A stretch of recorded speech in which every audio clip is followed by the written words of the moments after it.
Now, without further ado, I'd like to pass the word over to Fiona, who's joining us from APG Cash Drawer and who will be doing the moderation today. Thank you very much, Fiona. Thanks, Stefan. Thanks for the introduction, and thank you for organising this event today as well. I thought the best thing we can do is introduce our two experts today. So I'm going to start with Dr. Khaireel Mohamed. Dr. Khaireel Mohamed is NTS Retail's Vice President of Technology and Products. He is responsible for NTS Retail's key solution designs, and he oversees the advancement of TM Forum's principal concepts and technological architectures in NTS Retail's digital platform. Since joining NTS Retail, Khaireel has led several development teams in designing and fulfilling retail solutions for customers in Europe, Russia, and the Middle East. He defines and drives the company strategy on regional and global retail business trends, based largely on an exhaustive set of current and future customer-specific demands. With over 15 years of IT and telco experience, he adds value to NTS Retail with his deep understanding and ability to fine-tune state-of-the-art technologies and channeling them toward the growth and expansion of the company's commerce platform solutions. Khaireel holds the Doctor of Philosophy degree from Albert Ludwigs Universität Freiburg, I apologize for my pronunciation if it wasn't great, in the fields of algorithms, data structures, and statistical mathematics. An accomplished mathematician and a keen musician, Khaireel has successfully led several academic and commercial campaigns in Singapore, Australia, and Germany for the Ministry of Manpower, the National Liaison Committee, and the International Student Services as its Director, Secretary of State, and State Convener. Welcome, Kai. And moving on to APG's expert, our very own Stephen Bergeron. Stephen is no stranger to the retail industry. He has over 30 years of industry experience, and which has allowed him the ability to interact with executives from all aspects of the point of sale ecosystem. It has also provided him a better understanding of the challenges retailers face. His broad depth of knowledge provides a distinct advantage in his current corporate capacity as VP of Sales and Marketing for APG Cash Management in North America. Welcome, Stephen. It's good to see you. Thanks, Fiona. So we're going to actually kick off this discussion with some audience participation. We're going to start off with a poll. So Stefan, if you could sign that up. Yes, I ran the poll. It should be available for you. Yep, great. So if you could just take a look at this, what is your opinion about the world of retail turning cashless? Will retail be cashless within the next 10 years? Will cash remain as relevant as it is today? Cashless options are going to coexist alongside cash, or will cash evolve into a completely different form of tender? If you could choose the one that you think is the most relevant to you, and we will reveal the results shortly.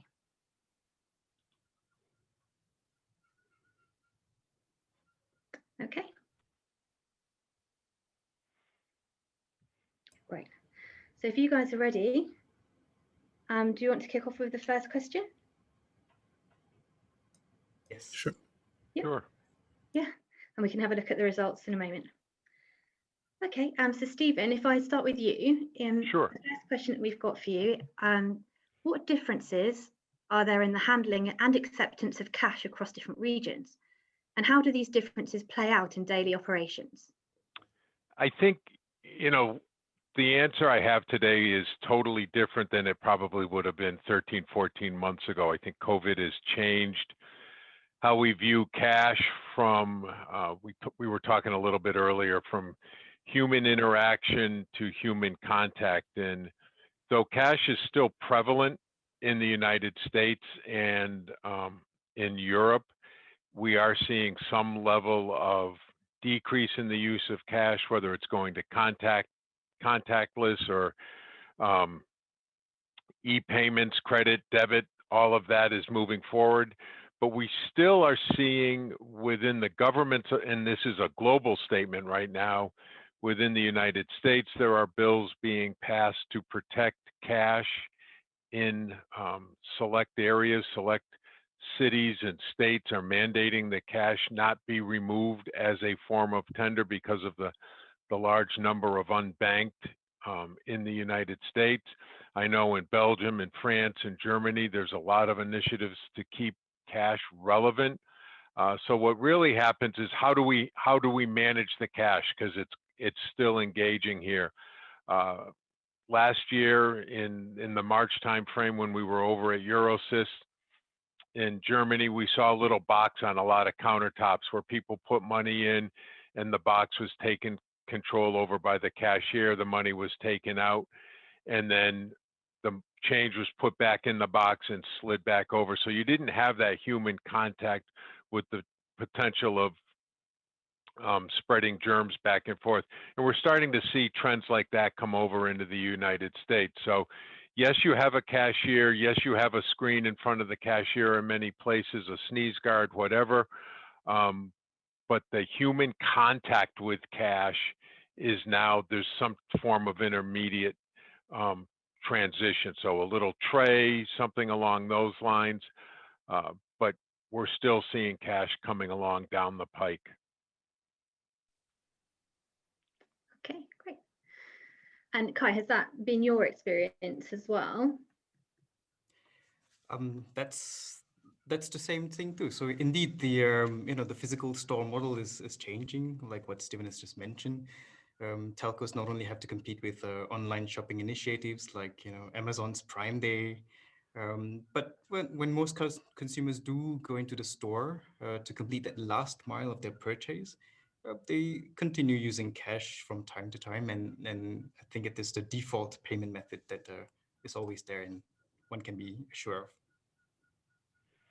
And I think too, one of the other things we talked about earlier, Kai, was the concept or the notion of buy online and pick up in store, and then even one step next to that is the curbside pickup. So you may not in those instances see a lot of cash, but certainly when you walk into the store, it's still prevalent. But if you're not venturing into that retail brick and mortar location, cash does diminish, though Walmart over here is starting a buy online, pick up in store cash concept for just general purchases, because many of their customers don't have access to credit and debit. They go in with the cash and pick up accordingly. So there is a morphing across all spectrums at this particular point in time, I think. Yeah, thanks, Stephen.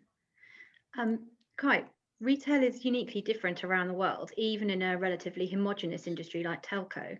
How has this impacted whether you approach solution design at NTS Retail?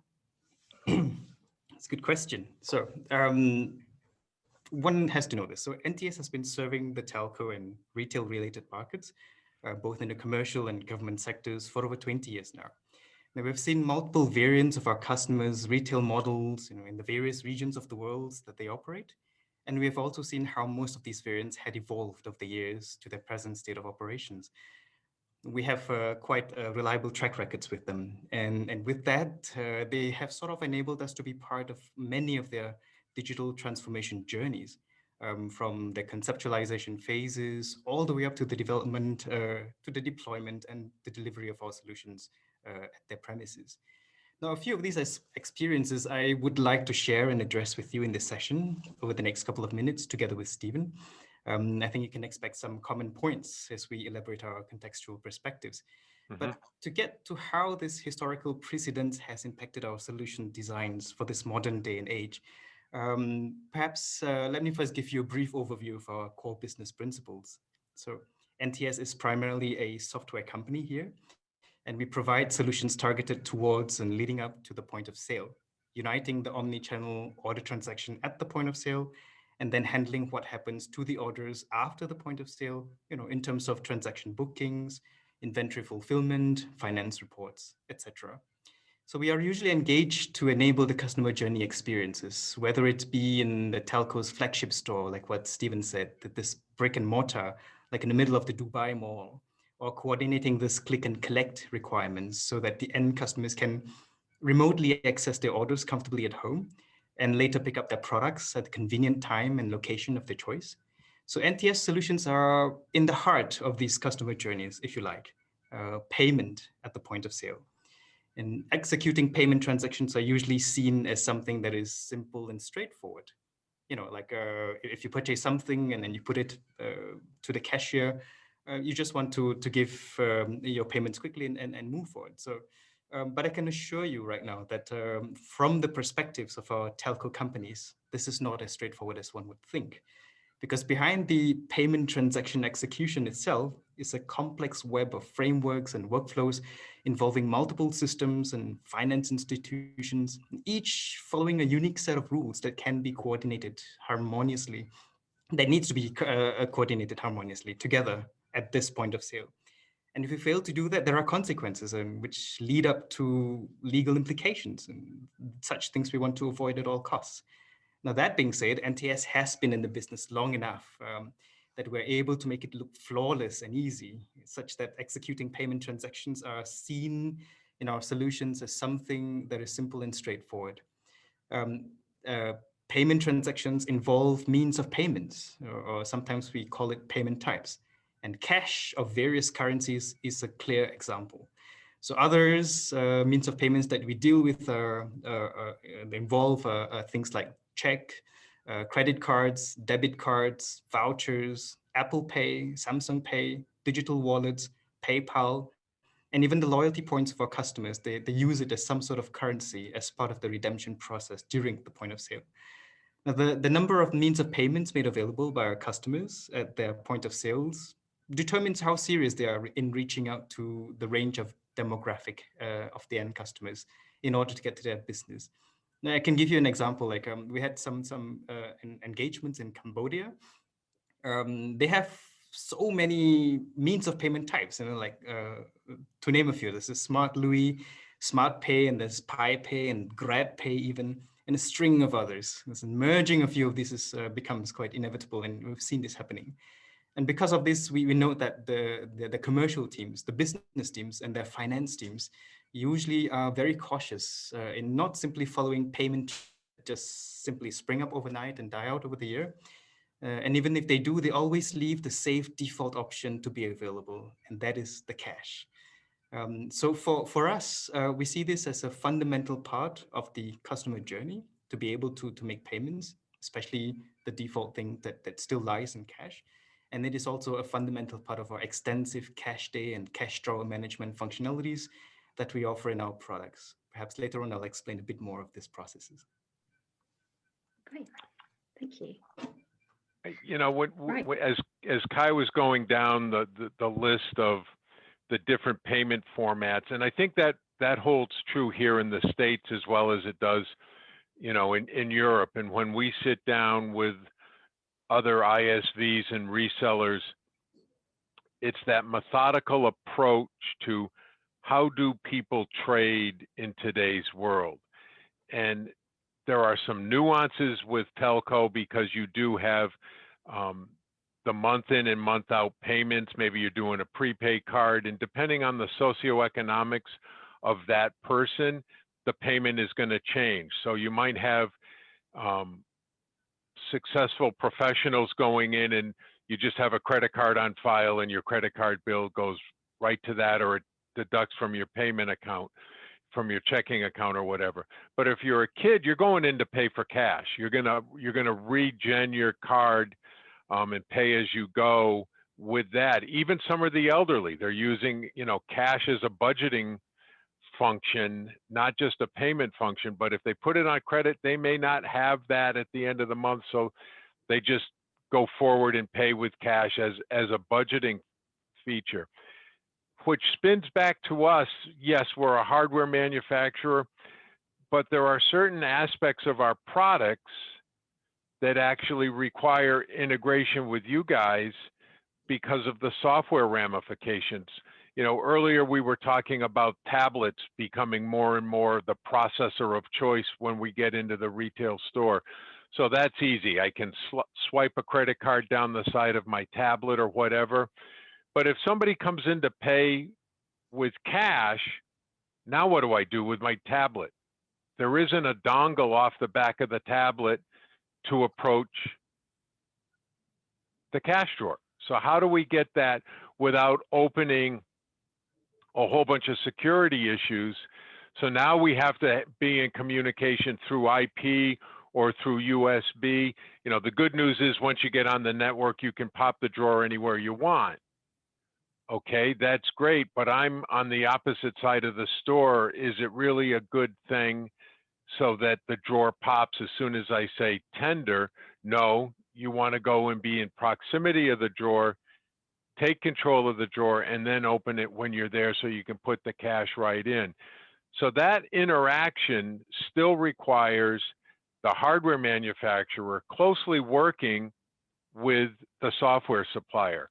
And one of the things that we've enjoyed with you guys, Kai, is that you understand what's going on within your retail establishment, within that telco, to know exactly where you're going with the hardware. You know, it sounds so trivial, but okay, we're going to be taking cash. Are you talking euros? Are you talking, what is the denomination? Because that's going to make a difference on what drawer you want to go down to and where are you going. Oh, it's a dual currency situation. I was talking with one of our colleagues yesterday in Europe, and you know, the retail space is always the most expensive real estate in a retail, where the point of sale is typically the most expensive real estate in a retail store, because you can't really sell from that space because you have all of the technology crafted together there. So we had one customer go in with a 12-inch by 12-inch drawer, nice tiny drawer, very secure and stable, but it didn't give them enough room for all of the cash that they were taking with the off the street, coming and paying off the street, and so on and so forth. So it's, again, understand the environment where you're going.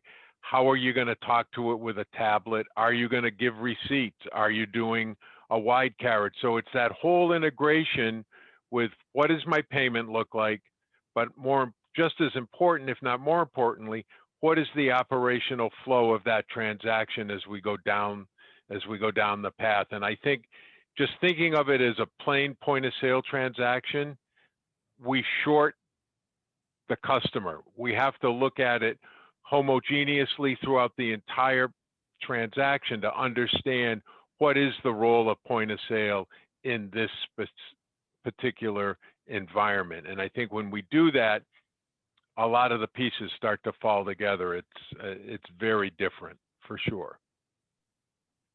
Great, thanks, Stephen.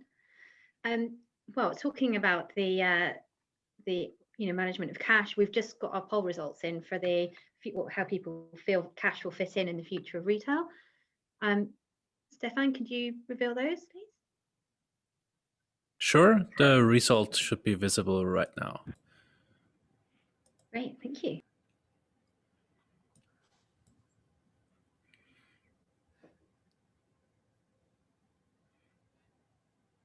So can you see them, everyone in the panel? Yeah, perfect. Coexist. I probably, if I'd had a chance to vote, as much as I wish it was as relevant as yesterday and today, I don't think so, but it will coexist. It's not going to go from, this isn't a black and white situation, but I think the coexist is the right perspective at this particular point in time. And I think it's true too, Stephen. Like, for example, it's always there. Cash is always an option that everyone uses as a default. Of course, if we discount the cases where everything is completely digital and they just have simply, unmanned machines in the retail shops. But otherwise, even those, we are also seeing cash dispensers attached to kiosks. And you mentioned something like click and collect. So we've also seen cases in the telcos where yes, they do click and collect, and then they prefer the option of cash on delivery rather than pay with a credit card or any digital payments. So it will stay valid for very long time to come. It may evolve even, but I think that is something that we are just speculating at the moment. There's all kinds of digital cash right now with Bitcoin and the like, and that's struggling to find its roots. 10 years from now, we'll see where it comes together. But I think the paper transaction that there's been a couple of studies here in the United States, and the anonymity with cash is important. How are you going to pay your kids an allowance for doing chores around the house if you're still doing that? So there's cash in there, and there's a lot of restaurants now in the US. We kind of divert for a second here, but they're asking you, if you want to pay for your meal on credit card, please tip your server in cash, because they don't want to have to take care of the credit card fee out of the tip. So there's still that hybrid transaction with cash and credit all at the same time. So it's going to be around. It's going to morph, but I think it'll be around for sure. Great, thanks guys. Stephen, you've already touched on some considerations in terms of hardware and software, hardware implementation when it comes to looking at your store. Were there any other aspects that you feel should be considered beyond the ones you've already mentioned, or how it works with the software that as well going forwards? I think you need to take a look at the entire environment. We kind of touched on this a little bit earlier. Many times we run into the situation where, being somewhat cautious with my words, we have the cost-conscious buyer that's looking at a price point only without taking into consideration the amount of cash that they're dealing with, the environment, meaning the number of cash transactions on a daily, weekly, monthly, annual basis. And I think all of that needs to be factored in as well. Typically, the entry point cash drawers are not as robust. So if you're in a very high traffic, heavy dominance on cash, and even Telco is in that way, we've got in the US a couple of premier brands that are using, in fact, our heavy duty drawer, and it's actually been built into their furniture so that it's out of sight, but they do have constant access in each one of the shopping areas with the cash drawer. We have a couple others that still have that central cash point at the front end, off to the side, where you might have your service desk or something in there as well. So I think all of that has to look at the ergonomics of where you're going and how you're laying out the retail environment. The other thing too that we're starting to see more and more of is truly cash management. And at some level, a cash drawer is entry-level cash management, coins by denominations, bills by denomination. Maybe you have the ability to have a skimmer in it, and that the big bills fall off to the back in an under the counter market area that nobody has access to. But we also then have, the electronic cash management. So for the high volume places, you're saving labor, have the labor spend more time dealing with the cashier, with the customer, and less time counting out a cash drawer as you go forward. And that we call the smart till, where it does the balancing after every transaction. So if you, depending on your environment, and that's, I think if I had anything to suggest to retailers out there, is to work with, the folks like NTS, your trusted advisor, and lay it out on the table what the issues and challenges are, and then allow them to design the solution that's ideal for you, because there's a myriad of hardware platforms out there. Understand what your environment is, and then get the right mix of hardware, software, and solution that meets your needs. So you're not trying to put a a square peg into a round hole, because that always, it comes back at the end. You know, you may have saved some money up front, but long term, the operational disruptions you're going to see are not worth your cost savings, because you're going to have disgruntled cashiers, frustrated employees, and that's not a great mix. There's so much competition out there today that I think that overall solution, whether it's custom or semi-custom, is going to make that experience between the cashier and the consumer, or the consumer in general when they walk into your store, just relaxing and, oh, I don't want to go do this. Selling, not being kind of fresh, I think. There's so many different options when you go to buy cellular service today. That's complex enough. Let's take the complexity out of the transaction and make it a simple process. So the back end is seamless and it's all of the front end interaction. And now I can train my cashier to be human with the person making the buying decision, and the rest of it is just very simple. I think I can follow up on what Stephen just mentioned here. So, but I can preempt with a fact that we all know right now. So we know retail is by itself complicated, right?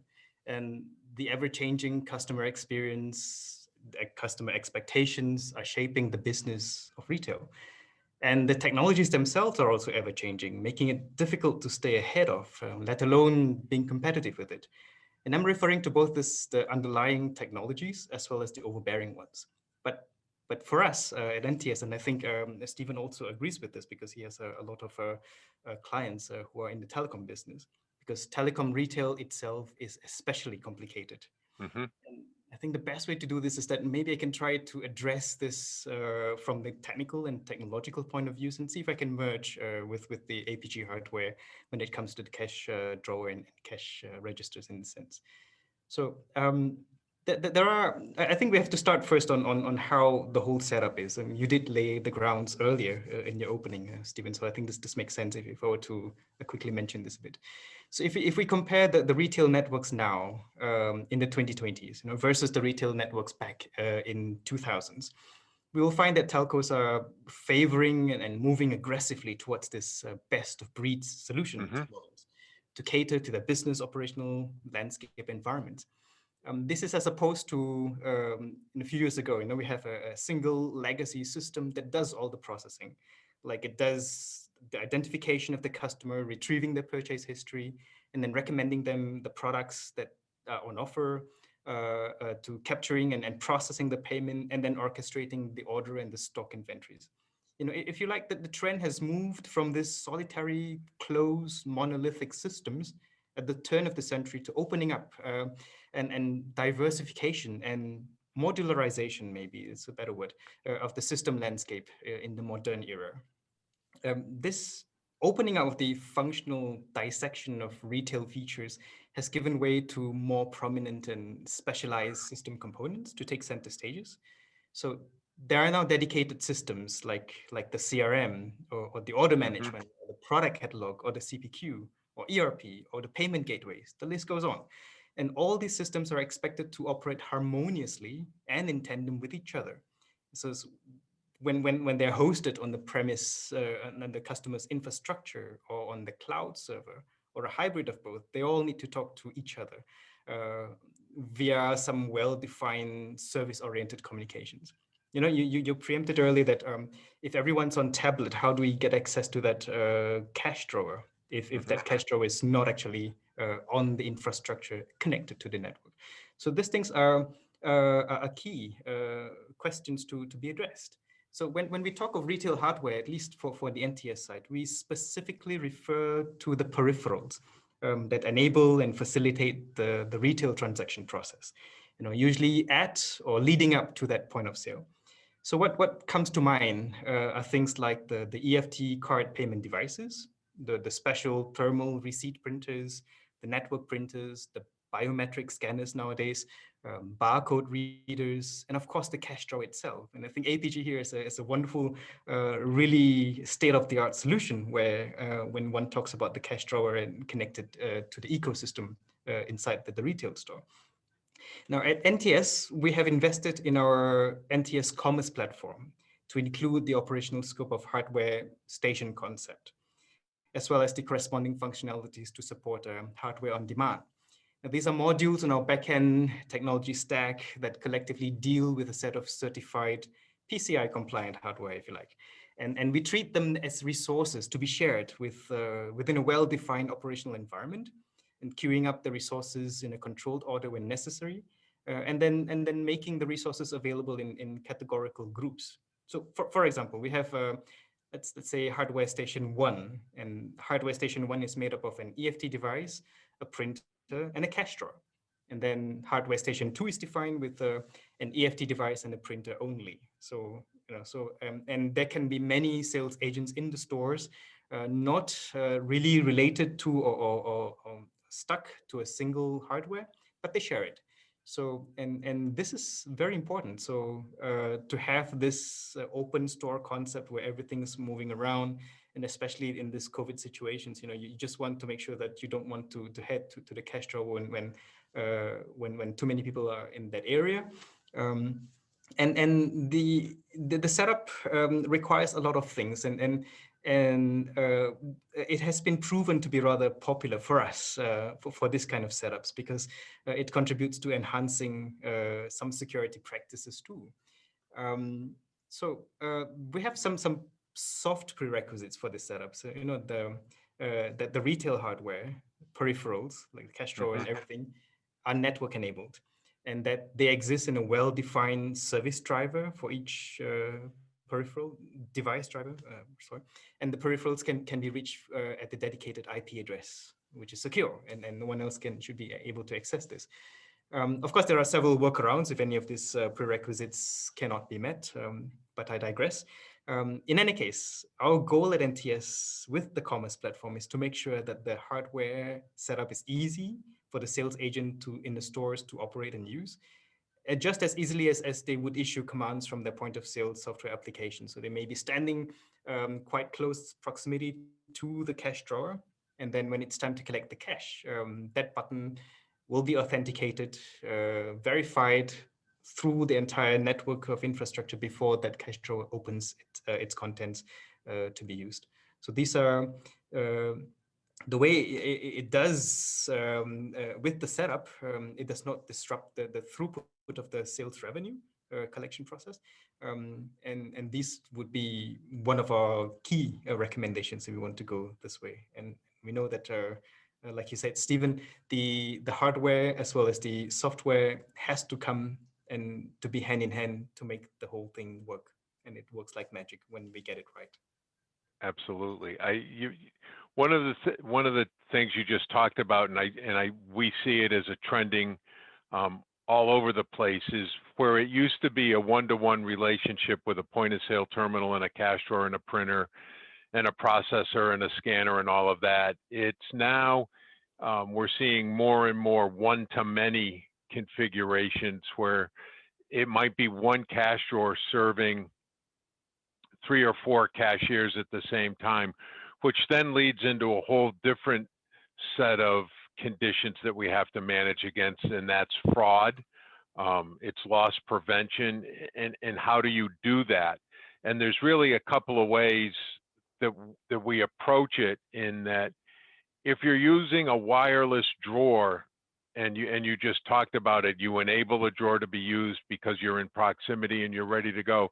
Maybe at the same time you activate the camera, because if I've got, when it's one-to-one and I go to balance the drawer, I know that Stephen's drawer is out of balance, Fiona's was in balance, Stefan's was in balance, and Kai was in balance, but Stephen is the issue. Now, if all 4 of us are working out of the same drawer, where did the error occur? So there's a couple of ways of approaching that with cashier accountability through the use of electronics and technology. The first one is activate the camera on the drawer only when it opens. So now you know you can watch Stephen make change. Oh, his fingers are a little sticky and he put a bill in his pocket after the transaction. Or he was just moving really fast because there was a long buildup on the queue and he made a mistake. And So the mistake says I have a training issue. The sticky finger says I have a different set of issues that have to be dealt with person to person. The other aspect is within our Smart Till family is you can send an electronic signal that says, okay, when the drawer opens, I expect $50 to be put into that drawer. And when the transaction is done and closed, oh, I only received 40. So there's a $10 short. Now I can address it right away. So I think as we start to look at how do we flow through there, you know, we start to take a look at what are the fraud issues, what are the loss prevention issues as we're building out this ecosystem. And none of it is overwhelming. It's just, as you talked about, you have to think about it as we're building out the solution. And there are options out there for pretty much any configuration you want to lay out in a store. It's just think it through from beginning to end, and we can come up with the right solution. Kai, more and more, it's a software component that manages to access a piece of cash-related hardware.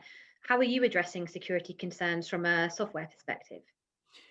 Yes, that is a good question. I think we can build up on what Stephen has just mentioned. So if you recall, I touched briefly on the topic of opening up and diversifying this modularization of the system landscape of our customers. So when discussing the technical setup in the retail architecture system landscape, well, it is important. So for us, at least for me today, right now, so I can add two more terminologies to the mix with respect to this retail architecture, and that's software as a service and platform as a service. So while Stephen is looking at how the hardware is making sure that fraud can be detected on our side, we try to see if we can detect fraud before it happens, if that is even possible.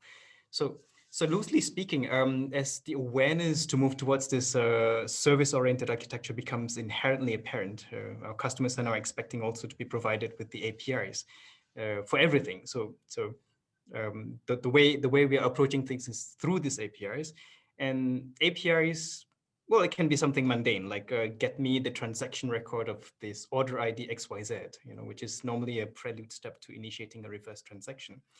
Or the API could be something more complex and exciting, like open cash drawer 123 with the following sets of tokens and credentials.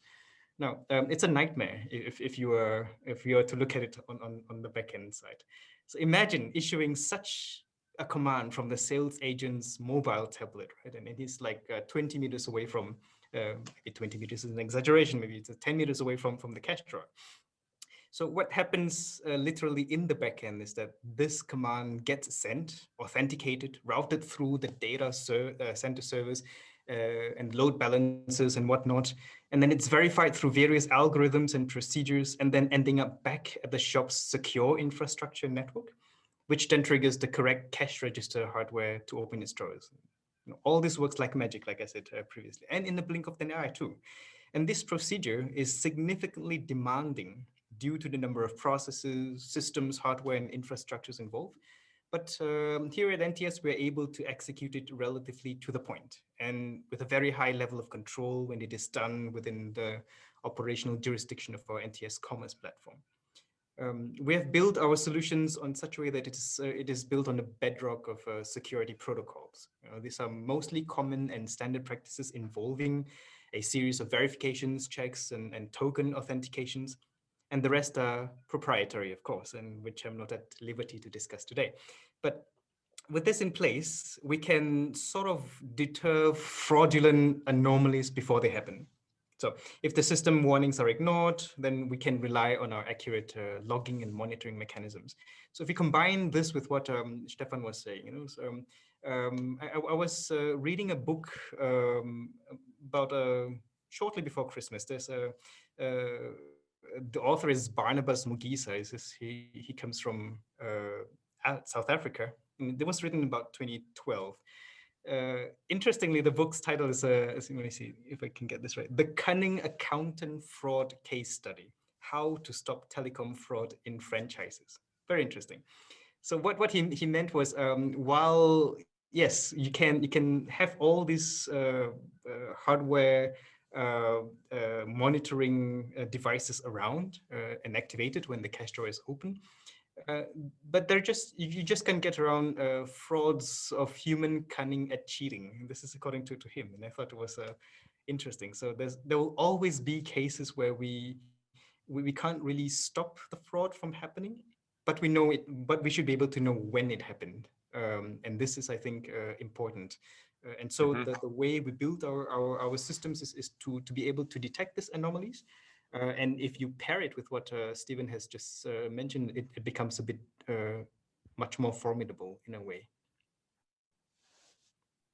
Great, thanks, Kai. So in view of us just discussing those different cash management considerations, we've got another poll for you guys. So if you could bring it up, Stefan. Should be there for everyone to see now. Great. So, yeah. And this is really just asking whether you are planning to update or upgrade the cash management solution in your own retail environment, just so we can gauge what your plans are over the next few years.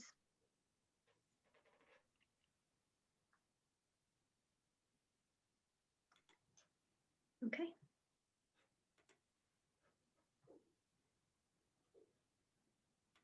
Great. So, Kai, managing shifts and cash day closings are core functionalities of your software solutions, which need to provide a lot of flexibility in order to cater to the specific requirements in each retail setup. How do you address this challenge at NTS Retail?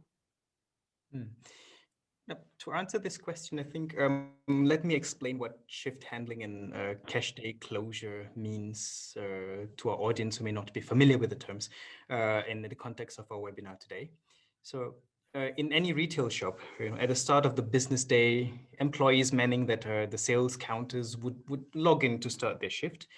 There are many terminologies used to refer to such employees, and you've heard me and Stephen mention the two most common ones over the last few minutes, the sales agent, and the other one is the CSR, that's the customer service representative. Now, this CSR is accountable for the daily revenue that he or she collects from the sales that he or she transacted. And a significant part of this accountability is safeguarding the contents of the daily takings in the cash drawer. So meaning that the CSR, upon opening their shift, will need to check and then verify the contents of the cash drawer, literally counting the various currency denominations to the exact numbers.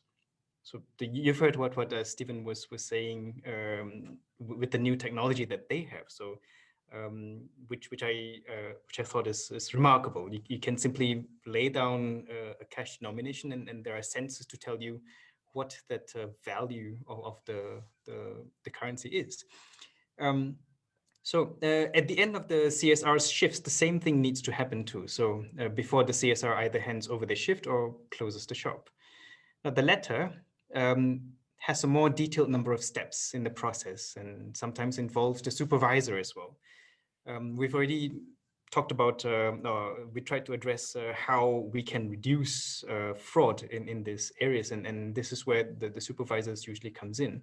So anomalies such as like if there's overbooking or there's an excess amount or there is a shortage, it's usually coming through this periods. And from what I can share with you, some of our customers, it can be quite demanding for the CSR that if there is a shortage amount for his cash drawer, he or she is required to put in his or her own cash, to balance it up. So I don't know what happens when there is an excess amount, but nonetheless, that can be something seriously stressful. So here, the shift handling and the cash day closure from the software point of view, to put it lightly, is simply the management of these steps in their correct orders according to the requirements of the business process, and to do it as securely as possible. And the output we generate is an accounted cash day report that can be submitted as a verified bank slip to the associated finance institution that the customers work with, along with their monetary deposits. So from time to time, we heard mistakes happen. The software that we have has features to resolve such matters. And our software, because we are the payment master, is ultimately the single point of truth. That is, it sees all the transactions captured, and it will provide the report exactly how much needs to be accounted for all the numerical discrepancies for that particular day. At other times, we see cases where the CS are not executing the cash day closure, like what Stephen mentioned at the end of the day. And this is usually, when I do speak with our customers, it's due to legit forgetfulness. They simply forget, or they were in a rush, or some other human-related circumstances. So the cash drawer is not balanced, and it remains open. So what do? We get customers coming to us and asking for the possibility to trigger a remote cash day closure. So to forcefully buy an authenticated supervisor, of course, to close the cash day itself. And we have to do this through software. There are, of course, naturally repercussions when doing so. But then if you think of it, there are also repercussions if you don't do it. And hence, the challenge comes when we have to adapt such processes according to our customers' highly complex business requirements. Sometimes additional steps are needed to include in the sequence. Sometimes external systems need to be invoked and checked. And sometimes there are country-specific fiscalization routines, for example, that we also need to adapt. And these are always part of our challenge. And maybe Stephen has also seen this. So sometimes our customers in the flagship stores, they may have only 2 cash drawers there, but they would like to add ad hoc ones during Christmas time, or whenever Apple or Samsung releases their next iteration of the flagship products, to just expand this and so on. So we need to be ready for this. Absolutely. I think, when I think about how a retail shop operates, telco or otherwise, there's events throughout the course of the day that require attention. In a traditional environment, the transaction log that you keep track of on the host is a theoretical value, saying that, okay, if everything is gone perfect, there should be this much money in the drawer with this much tendering for the course of the day. This is cash, this is credit, this is debit, check, whatever the case may be. And that's the theoretical value based on the actual ringing. We're starting to see people, because of labor crunches throughout the world right now, both from a quantity and a quality perspective, that they're looking for safeguards against certain events. For example, we have too much money in the drawer. That's a risk of theft. That's a risk of endangerment actually to the employees. But when a retail shop gets really busy, it's hard to remember, oh shoot, I need to take some money out of the drawer. Wouldn't it be good if I could notify the store manager on their mobile device, hey, you have too much money in the drawer. The next time it gets a little quiet, take it out, because you certainly don't want to be flashing a large amount of money as you walk it into the back safe. If they ignore the second alert, maybe then there's a hierarchical notification to a regional manager, and maybe even eventually into the HQ, that you haven't reduced the value of the drawer. The opposite is also true. You've done so much trading, you don't have enough bills in the drawer right now to make change, to make proper change. So now you're in the middle of the transaction, you don't have enough small denominations. I've got to go into the back of the store, open up the safe, get whatever denomination is missing and bring it back in. So it's all of that data analytics, which we used to take for granted. You talked at the turn of the century, like 2020 was so long ago.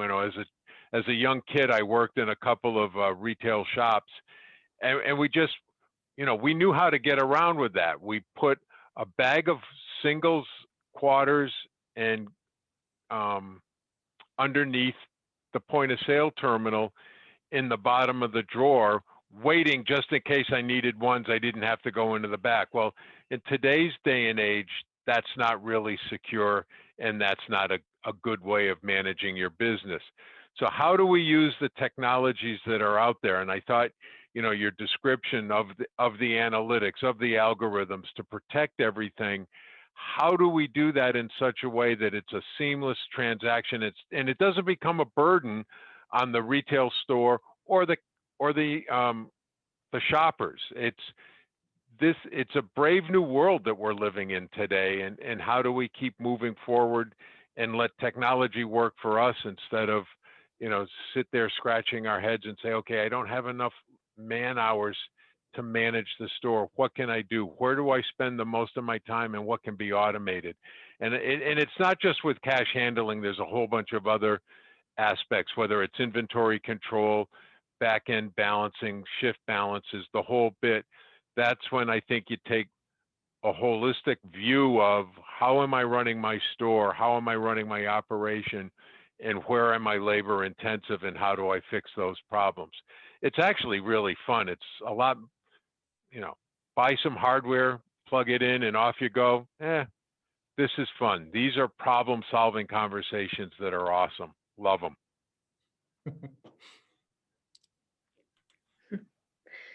Thanks, Stephen. Okay, well, we haven't had any questions come through, I don't think. So it's really up to Stephen and Kai if they want to give us any closing statements around the topics that we've just discussed today.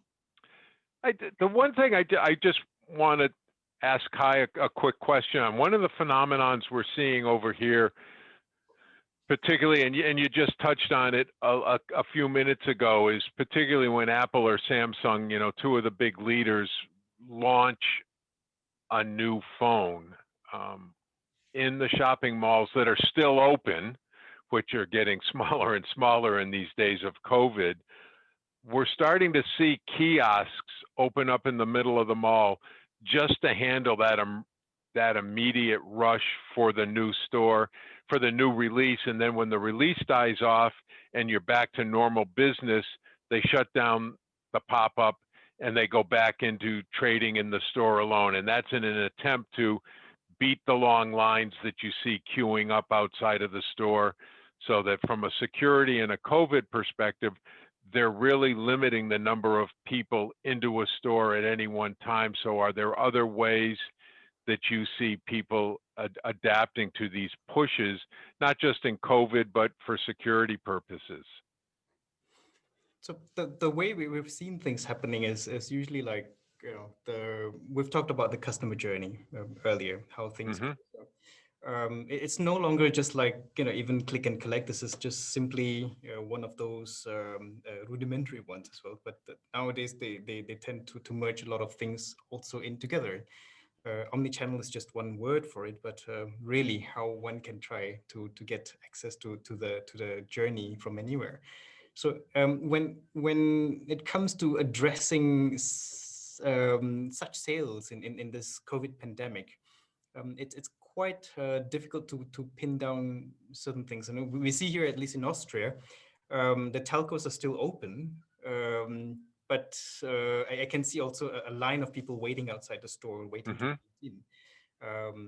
I think in particular, they have such rules where only 5 people are allowed in some store dimensions, etc. So it really helps already that if you can begin this journey somewhere else, and then to fulfill it later on. But when it comes for search, when is the next iPhone 12? Do you know when it's coming out? I mean, 13, the next round. My wife was asking about it, and her phone just broke, so I thought it would be quite interesting. But the way I see things is also like, for example, in the past, end customers have always come to one place for their cell phone, and then they go to another place for their TV and internet services. But because this wireline and the cable companies are all moving into this wireless space right now, and it can be offered by only one company, namely the telco itself. So the way we see it, we're trying to see this open space concept is one of those things as well. So where literally people come in, there's a set number of controlled number of customers who can enter the store. Mhm. And when they come in, we can control it. So there are mechanisms like welcoming them through some systems and then queuing, and then letting them know that when their time would come. And in the meantime, maybe they can go shopping somewhere else first. Not necessarily just sprucing up pop-up stores all over the place. This is one, of course. You start having tokens for them directly onto their current phones. So when it's about 5 more minutes to their turn, they get an SMS and they come directly to be served. Well, in the meantime, maintain safe distance, etc. So these things are already in place in most telcos. And even when they have the setup on this pop-up stores, it's infused with more security control mechanisms around. So that's the way we see it. The platform controls it, at least on the software line, to make sure that things are in order and we can put them in some sequence where it becomes relatively easy to do the shopping. No, absolutely. I think, there's a couple of ways we're seeing it here in the States right now, whether I go into a traditional telco or into the Apple store. If I need specific attention, I can register online to get a specific time. And then if they're still backed up a little bit, absolutely, I'm getting text messages, okay, you're so many minutes away, or come back at this point because there's delays. It's, the line busting and the queue busting that you talked about is happening all over the place. And at that point, this is where I think the tablet or the handheld point of sale solution is really helping in these environments, so that we don't all have to line up behind the traditional register. And I think the tablet and that point of sale queue that's a thing of the past. That's 1900 technology, to get behind a big heavy piece of iron and wait in line. But now to be able to just walk through, and then when I have something, talk to a cashier, and even if they walk up to the drawer to pay for it in cash, I think all of this seamless transaction is the key, and as we go forward. And it's going to be interesting to see how we just respond to the events of this pandemic over the coming years, because we're a ways away from coming out of the back end of this. I think even with all of the vaccines that are being made public today, there's still going to be a little bit of fear and insecurity as we get back into some level of normalcy as our shopping experience continues. We're still, I think, at the infancy of the solution at retail anyways.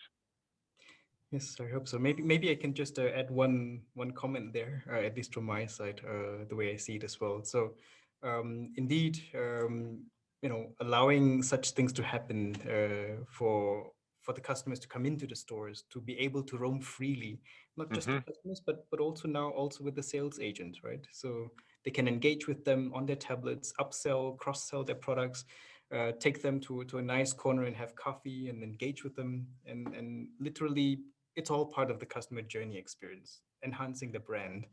Yep. Not so much in the COVID pandemic, but the premises are always sound in this case, and there will always be advantages to that approach. That social engagement, I think, as human beings, we're social animals, and I mean that that's a heartfelt statement, and you miss it. You miss, I love seeing my family, the limits that I have on it right now, but that engagement to go talk to somebody and brainstorm, even customer engagements from our side as APG, we're really limited as to where we can go, and you can only accomplish so much on a Zoom meeting. Though I think, we've accomplished quite a lot today, there's still, you need that face-to-face, one-on-one interaction, and we're getting there soon enough. Soon enough. Agreed. Great. Thanks, Kai and Stephen, for sharing your knowledge with us today. It's been great hearing what you've experienced and where you think things will be going in the future. Also, thank you to our audience for attending this session today. We have recorded it and we will be emailing a link out of the recording so you can share with colleagues and peers, or if you just want to revisit some of the talking points, you'll be able to do that. And of course, if you have any questions that come up after this session, please feel free to get in touch with us. Thanks, Fiona. Thanks, Stefan, for putting this together. And Kai, it was a pleasure getting to talk again. It's been a short relationship, but I've enjoyed our multiple contacts as we've built up to this event. Thank you so very much. The pleasure is all mine, Stephen. Thank you for your time. Really enjoyed this conversation with you. And hopefully, Stefan, we can have more such conversations with Stephen and Fiona in the future. I certainly hope so. Thank you, everyone, and have a great day. Thank you. Stay safe, all.